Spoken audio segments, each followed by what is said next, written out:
Halo semua, balik lagi di channel Toraokun. Sebelum pembahasannya dimulai, silahkan klik tombol subscribe dan aktifkan lonceng notifikasinya supaya kalian gak ketinggalan info dan teori terbaru seputar One Piece.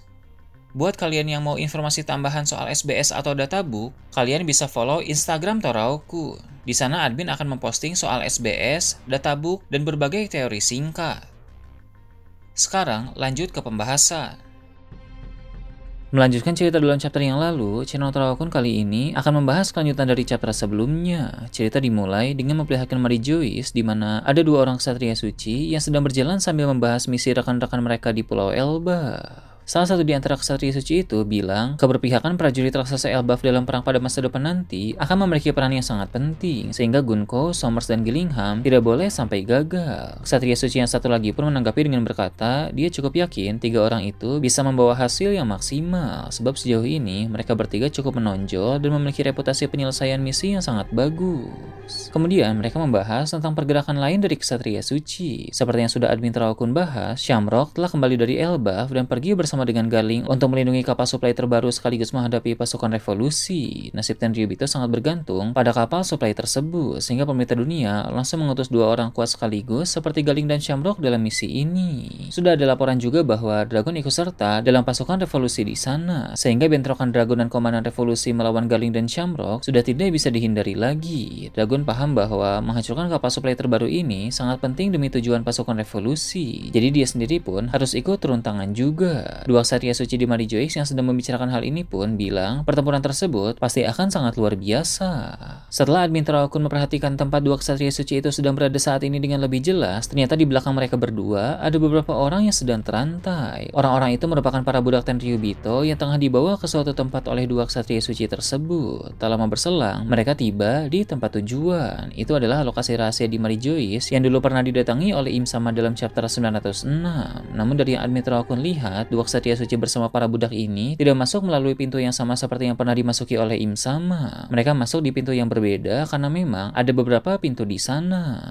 Bila sebelumnya kita pernah melihat Im Sama datang ke ruangan baku berisi topi jerami besar, kali ini dua ksatria suci yang masuk dari pintu berbeda muncul di ruangan yang lain. Di dalam ruangan yang mereka datangi, ada sebuah lingkaran sihir yang sangat besar. Mereka pun membuat para budak yang mereka bawa tadi berdiri di atas lingkaran sihir tersebut. Tiba-tiba lingkaran itu bereaksi dan api hitam mulai menyala, sehingga orang-orang yang diletakkan di atas sana seketika langsung lenyap. Dari pembicaraan dua ksatria suci itu, admin Toraokun bisa menyimpulkan bahwa lingkaran sihir besar itu adalah pusat dari Abyss. Dengan kata lain, itu merupakan inti dari semua lingkaran sihir. Dari sanalah kekuatan teleportasi dan regenerasi berasal. Jadi rupanya pusat Abyss di Mary Joyce itu perlu rutin diberikan tumbal dalam jangka waktu tertentu agar kekuatan teleportasi dan regenerasi para ksatria suci dan Gorosei bisa terus aktif. Tumbal-tumbal pun biasanya berasal dari para budak yang dirasa sudah tidak berguna lagi. Pusat Abyss itu tentu diciptakan oleh Im Sama pada masa lalu melalui kekuatan misterius yang dia miliki. Dengan melihat adanya pusat Abyss yang harus diberikan tumbal secara berkala itu, admin Toraokun semakin yakin bahwa identitas asli dari Im Sama adalah iblis dari zaman kuno, alias zaman dunia pertama. Sebab kita tahu kisah tentang kekuatan iblis biasanya berkaitan erat dengan tumbal. Tentu lokasi dari pusat Abyss ini sangat rahasia. Hanya beberapa orang yang tahu soal itu, seperti Im Sama, Gorosei, ksatria suci, dan pelayan pribadi Im Sama. Meski begitu, tidak menutup kemungkinan juga ada pula orang-orang tertentu lain dari luar sana yang mengetahui tentang rahasia besar ini.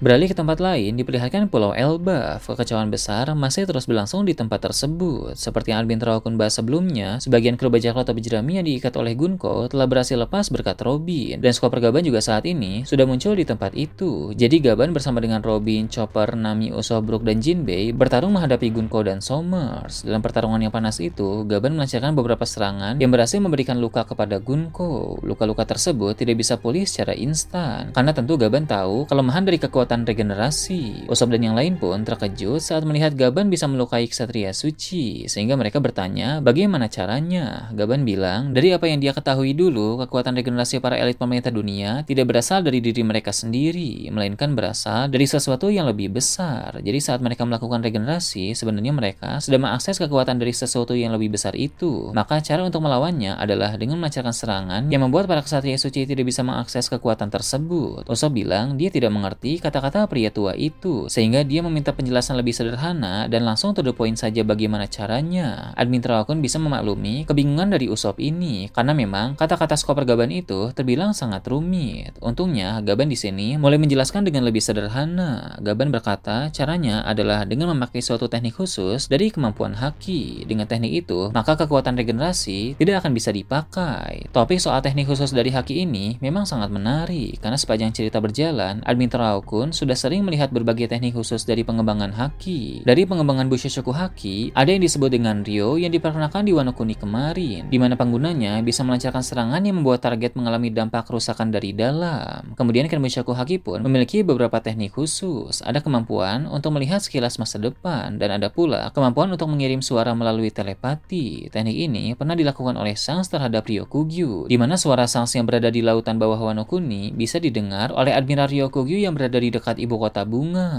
Lalu, dari Hoshoku Haki juga ada teknik khusus, di mana Hoshoku Haki tak hanya sekedar dipakai untuk melakukan intimidasi mental saja, melainkan bisa pula digunakan sebagai pelapis serangan fisik. Shanks juga pernah menggunakan kemampuan khusus dari Hoshoku Haki itu, yakni menyerang musuh dari jarak jauh menggunakan haki tersebut. Sayangnya, ketika Gaban akan menjelaskan lebih detail mengenai teknik khusus dari haki yang bisa menonaktifkan regenerasi para ksatria suci, cerita beralih ke tempat lain terlebih dahulu. Dalam pembahasan Admin Terowakun sebelumnya, Jarl berkata bahwa dia menolak tawaran dari Gillingham untuk menjadi sekutu pemerintah dunia. Jarl beserta semua raksasa Elbaf di dunia matahari memutuskan untuk melawan meski nyawa taruhannya. Mereka yakin kekuatan para prajurit Elbaf bisa mengalahkan para ksatria suci dan juga bisa menyelamatkan anak-anak raksasa yang diculik itu. Jawaban tersebut tentu membuat Gillingham menjadi kesal. Dia pun bilang ksatria suci akan menambah sedikit dorongan untuk membuat Jarl dan pihak Elbaf berubah pikiran. Di sana Gillingham membuat Ainge langsung tertidur di samping kepala sekolah Kiba yang sudah tumbang dari tadi. Lalu dia memanipulasi alam bawah sadar mereka untuk mengalami sebuah mimpi buruk. Kemudian Gillingham memakai kekuatannya untuk menghidupkan mimpi buruk dari Ainge dan Kiba menjadi monster-monster yang sangat menakutkan. Berhubung monster ini tercipta dari mimpi buruk orang dewasa, maka mereka lebih kuat dibanding para monster sebelumnya yang diciptakan dari rasa takut dalam mimpi buruk anak-anak kecil. Jadi setelah ini, Gillingham akan memunculkan monster-monster mimpi buruk yang jauh lebih kuat dari sebelumnya.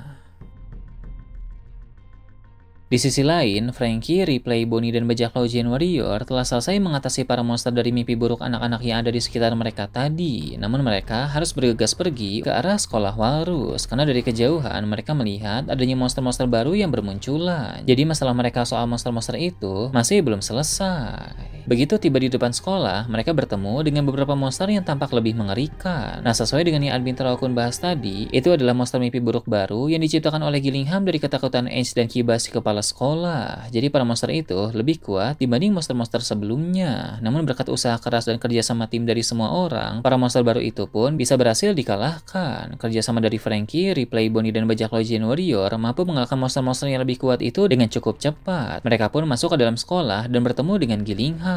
Tanpa berlama-lama, Franky segera menembakkan radical beam yang mengenai Gillingham dengan telak. Namun sama seperti Gunko dan Somers, dia pun memakai regenerasi untuk memulihkan diri dengan instan. Melihat itu membuat Franky terkejut. Dia langsung teringat momen di mana dia menghadapi Saturn di Pulau Egghead. Bonnie kemudian ingat peristiwa di mana dia bersama dengan Luffy dan Sanji menghadapi Goroseimars. Saat itu mereka memang tidak tahu cara melawan kekuatan regenerasi, tapi Luffy bisa berpikir secara kreatif untuk melancarkan serangan gabungan bersama dengan Bonnie dan Sanji untuk membuat Mars terpental sangat jauh. Jadi Bonnie menceritakan itu kepada Franky dan yang lain yang ada di sekolah Walrus. Dia bilang karena mereka tidak tahu kelemahan dari regenerasi, maka satu-satunya cara untuk melawan kesatria suci adalah dengan membuat mereka terlempar sejauh mungkin. Nah, sekarang Admin Terowakun mengerti mengapa dari tadi Bonnie tidak menggunakan Distorted Future untuk berubah menjadi Nika. Dia hanya menggunakan kemampuannya itu untuk berubah menjadi wujud raksasa saja. Itu karena dia sengaja menyimpan tenaganya untuk menghadapi lawan kuat seperti sekarang ini. Dia akan memanfaatkan perubahannya dalam mode Nika untuk melawan Gillingham yang ada di hadapannya itu. Meski perubahan Bonnie menjadi Nika hanya beberapa detik saja, tapi setidaknya itu bisa dimanfaatkan untuk menghempaskan Gillingham sejauh mungkin. Meski sudah mendapat solusi yang bagus, tapi bukan berarti rencana ini pasti akan berhasil. Karena seperti yang sering Admin Terowakun katakan, wujud Nika tiruan Bonnie itu tidak sekuat wujud Nika Luffy yang asli, sehingga belum tentu Bonnie akan mampu untuk membuat Gillingham itu terpental sangat jauh dari Pulau Elba.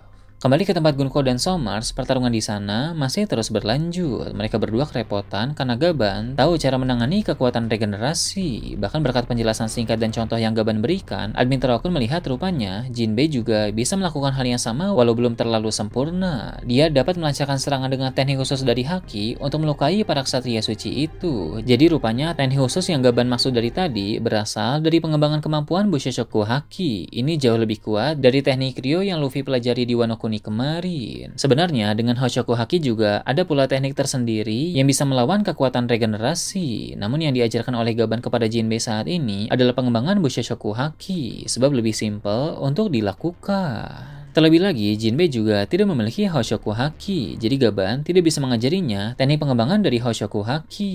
Gaban berkata dalam hati, nanti dia akan mengajari Luffy dan Zoro teknik pengembangan dari Bushoshoku Haki dan Hoshoku Haki. Karena dikasih Laurus sebelumnya, dia bisa merasakan bahwa Luffy dan Zoro sama-sama memiliki Hoshoku Haki. Dengan begitu, mereka bisa dilatih dengan maksimal teknik pengembangan kedua Haki itu. Gaban bilang, pengembangan Bushoshoku Haki dan Hoshoku Haki akan sangat berpengaruh pada kekuatan Dewa Matahari Luffy, sehingga wujud Nika Luffy akan menjadi semakin sempurna. Sedangkan untuk Zoro, kemampuan tebasan pedangnya akan menjadi semakin kuat. Bahkan dia berpotensi mencapai Kokuto alias pedang hitam permanen. Setelah itu, Somers pun bilang keadaan telah menjadi di luar kendali. Dia juga mempertimbangkan kemungkinan munculnya Luffy tak lama lagi. Somers paham akan sangat sulit untuk melawan mereka sambil fokus menjalankan misi. Di sisi lain, misi ini juga tidak boleh sampai gagal karena berkaitan erat dengan perang besar yang akan datang. Dengan begitu, Somers pun bilang kepada Gunko untuk memanggil ksatria suci lain dari Mary Joyce agar membantu mereka di Pulau Elbaf. Gunko pun segera menciptakan lingkaran sihir baru, tapi langsung digagalkan oleh Chopper Gaban. Gaban berkata dia tidak akan membiarkan Gunko ataupun Somers memanggil ksatria suci yang lain. Jadi di sini Gunko dan Somers belum bisa membuat lingkaran sihir untuk memanggil bantuan.